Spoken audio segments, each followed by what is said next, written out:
Hi all, I'm Scott Moore, one of the Senior Technical Enablement Engineers within Ingram Micro. And in this video, I'm going to go over some AI basics just to provide a foundation to what seemingly everyone is talking about these days. I chose this image because, like AI, it's a steep uphill climb where success is based on the result of many individual components that you hope don't fail because everything is interconnected. So the picture seemed kind of appropriate. So let's take a look at some of the common terms in AI and the components it takes to actually develop an AI solution. Here's my agenda. I'm going to start off defining some terms and talking about AI theory. I'll give a few examples just so you can kind of position how these things relate to each other in your own mind. From there, I'll talk about the basics behind machine learning and deep learning. We'll look at some examples and talk about the problems of AI and how we deal with those. Then I'll switch over to talking about compute hardware, specifically GPUs, and why they're common in the AI world, and then review the positioning of the various NVIDIA GPUs currently available. So the reason it seems everyone's clamoring over AI now is because AI is a general technology that has broad applicability in nearly every market. This slide gives multiple examples for each of several verticals where AI is being utilized to improve performance, reduce the time and the manpower behind certain tasks, and to accomplish projects that otherwise could take years via other technologies. So let's start by defining AI at a very high level. Artificial intelligence is using computers to make decisions that humans are capable of. Very straightforward. We've been doing that for years. Writing a program to find the formula of a curve that fits certain data points is an example of AI. This is a task we could do by hand, it's just math, but it can be very time consuming. Writing a program to solve it in general can make life easy, not only because we only have to write the program once and they can reuse it, but because a computer can perform those complex calculations faster than we can. Machine learning is a subset of AI, where instead of programming rules, we let a computer make decisions by examining various examples and then comparing new data to the examples. This process is called training. Once training's been completed, we have what we call a model, and then we can ask this model to make informed decisions for us. This process of questioning a trained AI model is called inference. If you have a very complex task that you want to train an AI model on, you can create a nested web of decisions, essentially simulating a biological neural network, the same thing we use to make decisions, and assign different weights or values to different steps or parameters within that network. This is what we call deep learning. Traversing this artificial neural network eventually leads the AI model to make a decision. Natural language processing, or NLP, is a type of AI that allows regular language as input. NLPs can be programmed, they can be accomplished by machine learning, or they can be accomplished by deep learning. An example of a programmed NLP would be ELIZA from the mid 1960s. If you aren't familiar with ELIZA, it is still around. You can Google ELIZA AI and you can try it out in a web browser. An example of an NLP made with deep learning would be generative AI. Generative AI is an AI model that takes common language input from the user and uses deep learning to generate images, music, text, video, or even program code, essentially allowing a computer to write its own instructions. Don't think about that for too long because it's potentially terrifying. Large language models, or LLMs, are a specific type of generative AI whose output is natural language text built off models trained on billions of parameters. Think chatbots. Many times, the resulting text is so good, others may believe it was written by a person. Back in the mid 20th century, one of the early geniuses of computer science and cryptography, Alan Turing, created something called the Turing test for AI. In order to pass the Turing test, an AI must be able to convince a human that is conversing with an actual person rather than a computer. The program I mentioned earlier, ELIZA from the 1960s, was the first AI to pass the Turing test. If you play around with ELIZA, realize that this was developed like a decade before personal computers even existed. So it was extremely impressive back in the day, but it will seem primitive compared to the Alexa, Hey Siri, and OK Google AIs we use now. Also, if you've never heard of Alan Turing, look him up. He was an amazing person and very likely one of the main reasons we aren't all speaking German after World War II. Now I'll talk a little bit about how decisions in machine learning and deep learning work. I should also mention too, if you're familiar with HPE ProLiant servers, the main HPE ProLiant servers are referred to as ProLiant MLs and ProLiant DLs. Those servers were around long before machine learning and deep learning, which are also abbreviated ML and DL, became hot topics in AI. So if you see reference to HPE ProLiant ML and DL servers, they don't necessarily have anything to do with AI. Outside of machine learning and deep learning, AI is just programs. So you can always write program code, test input data, make decisions based on that, and modify your programs if need be. But if you're doing machine learning or deep learning, you're building a model that learns from looking at examples. To start the process of creating a machine learning or a deep learning model, you need to have a large collection of data for the AI to learn from. You may hear the terms data lake or data warehouse used in relation to large stores of data. A data lake is a large repository of raw, unprocessed data in various formats, sometimes referred to as object storage, a collection of diverse data that is frequently the basis for machine learning. A data warehouse, by comparison, is a collection of structured, curated data. This is typically the type of data used in traditional analytics, think databases, although it can easily be found in AI applications as well.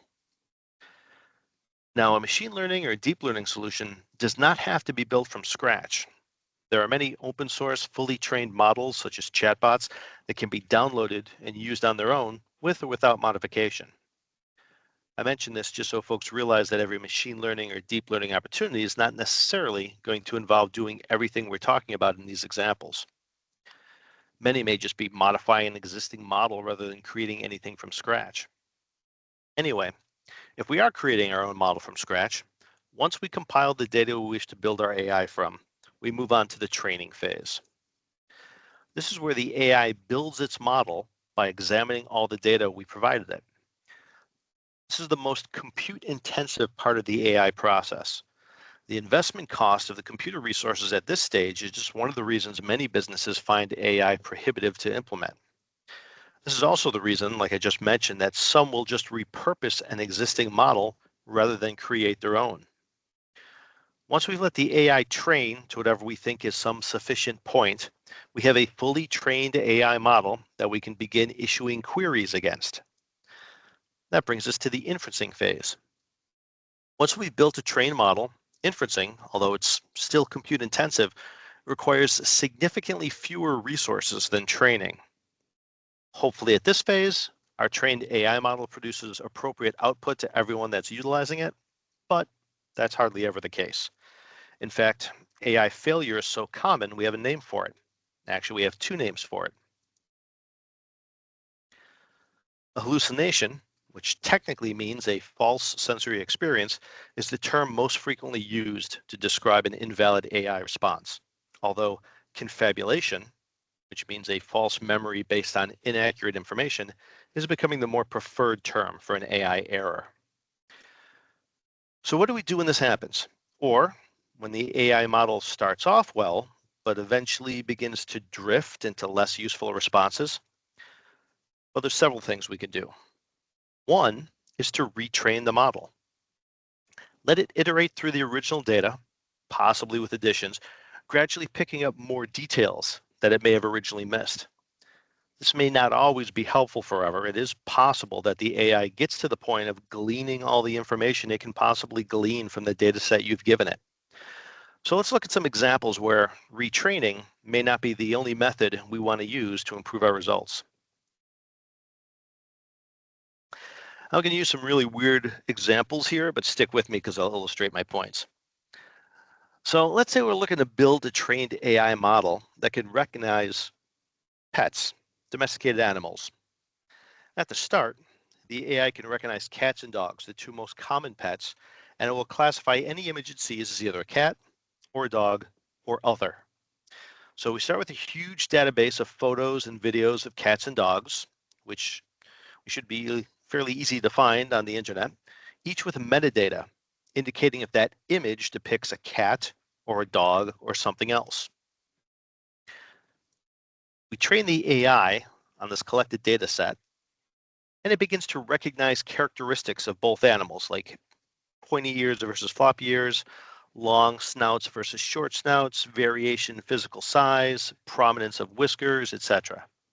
Each of these parameters is classified as more dog-like or cat-like based on the type of animal we told the AI is depicted in the photo or video that we gave it for input. Once that model is trained, we test it by giving it an image to identify. So here's an image. So is this a cat or a dog or an other? And then after we spent $1 million or more on computer hardware, several weeks of gathering animal images, and several more weeks of training our brand new state-of-the-art AI, it tells us that's a cat. So at this point, you hate your job, computers are stupid, you should have stayed in art school like your mom wanted. But then after a little bit of contemplation and a few minutes of breathing into a paper bag, you decide to look at your model and figure out what caused this obvious hallucination, or confabulation if you prefer. And you realize, based on the input, your model established several criteria or parameters that made it believe a given image is that of a cat, some of which are more prominent whiskers, relatively smaller size than dogs, etc. All of this seems logical. Eventually, you hit a parameter that the AI discovered that says, if it's on a green background, it's very likely a cat. You check your data, and lo and behold, oh my God, it's true. Nearly every image of a cat that you used for input has green somewhere in the background. Probably unlikely, but stick with me. In this case, adding a bunch of pictures of cats on different colored backgrounds and then retraining the model could help. That's probably not the most efficient solution. Instead, we can do something called fine-tuning. Fine-tuning allows you to change the weight or the value of different parameters within the model so that individual characteristics recognized by the AI are rated more or less important than others. If we find the parameter that says the background color of the animal, we can make the weight of that characteristic to be irrelevant. The model will take that into consideration when we retrain it, and the background color won't be something that goes into the AI's decision of whether or not it's looking at a cat or a dog or an other. So now we have to retrain our model because we've changed some of its parameters. Fortunately, it will take much less time to retrain at this point, as we're not starting over from scratch. We're just changing the value of some of the parameters within the already trained model. So fine-tuning, besides just retraining, is another way of correcting for issues with AI. Here's another example. Let's say we're designing a resource to be used by a university history department. This is a natural language processing, or an NLP project, actually a large language model with billions of parameters, that it runs off a massive database of historical facts that we purchased a copy of back in December of 2024. So using this database, we run a massive training project, because there's a lot of history when you think about it. And once the model is fully trained, it's ready for inferencing. So we can ask it a question. And it fails spectacularly. If you think about it for a second, though, the reason for this hallucination is obvious. I mentioned we purchased this database back in December of 2024. In December of 2024, this was correct. That's the problem with history. They're always making more of it. At this point, retraining on the initial data is not going to improve the result, because the initial data, saying Joe Biden is president of the United States, was correct when this database was created in December of 2024. Fine-tuning isn't going to help us either, because there's no parameter in the model that I can modify that will point to the correct answer, because the data just does not exist in my data source. But we do have another option. I can do something called RAG, or Retrieval Augmented Generation, which allows me to add additional data sources. In this case, let's say I've subscribed to a monthly update for the history database, which includes data about world events from the previous month. When my users try inferencing to get answers from the model, RAG will see if there's anything new that ties into the request before the trained model incorporates existing data to formulate a response. One of the nice things about RAG is it does not require full retraining of the model. So kind of putting it all together, we have a data set, we have the model that we're training, we have the inferencing we do on our trained model, and then the three main methods for ensuring the integrity of our model's output are to use RAG to supplement our data with timely or maybe customer-specific information, use fine-tuning to adjust the weights of our model's parameters and to make sure it's appropriately interpreting the data, and then we can always retrain the model itself when data is added, when training weights and parameters are fine-tuned, or anytime the inferencing output seems to drift. Now that I've given you a little background on the basics of AI, I want to talk a little bit about GPUs and how and why they've become so pervasive in AI deployments.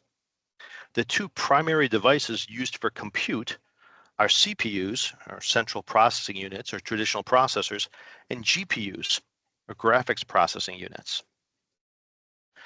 So why are GPUs used for AI? GPUs were originally intended to be high-end video cards to provide fast graphics for things like gaming, modeling, and simulations. Now there's actually quite a few GPUs out there that don't even have video ports for attaching monitors because the GPUs are being used for something completely different. To create fast performance, what a lot of the GPUs do is utilize special onboard processors that excel at parallel processing and matrix multiplication. These are the type of things that need to be done to give you those fast dynamic graphics when you're displaying dynamic images. But those parallel processing and matrix multiplication cores, they do have other applications besides just graphics. For example, artificial intelligence frequently involves parallel processing, and machine learning always requires matrix multiplication. So for the sake of comparison, let's think about a modern general purpose 2U rack mount server that holds two CPUs, let's say with a maximum of 160 cores on each. AMD CPUs have a feature called simultaneous multi-threading. Intel CPUs have a feature called hyperthreading.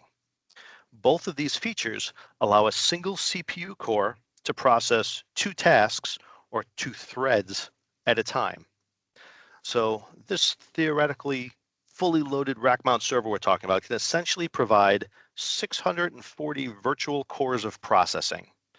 Two CPUs times 160 cores on each times two threads per core. The NVIDIA L40S, H100, and H200 GPUs, by comparison, have between 17,000 and 20,000 processing cores per GPU card. The newest Blackwell GPU from NVIDIA has over 24,000 processors. A full rack of the servers we spoke about before would be less than 14,000 virtual processing cores. So a single mid-range L40S GPU technically has more processing cores than an entire rack full of 21 2U dual 160 core CPU servers. So why aren't we just running everything on GPUs? Well, because those matrix multiplication processors and those parallel processors we were talking about before, they're not great for running operating systems and desktop applications and web surfing and things like that.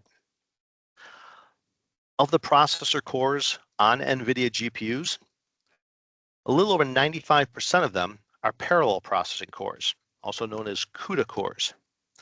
And just under 5% of them are specialized matrix multiplication processors, also known as tensor cores. So these specialized processing cores used for graphics on these GPUs happen to be exactly the type of processors we need for AI operations. NVIDIA has become the standard when it comes to GPUs, and they offer the broadest portfolio. This chart shows the current NVIDIA GPU families. Although GPUs are used for many different tasks, as you can see listed across the top in the black row here, the GPUs with the highest numbers in their name, like the 100 series and the 200 series, are typically the ones that are best positioned for AI. The lower numbers, like the L4 and the L40S, are typically better suited for graphics or other applications. But that being said, you can see any of them can be used for inferencing on a trained AI model.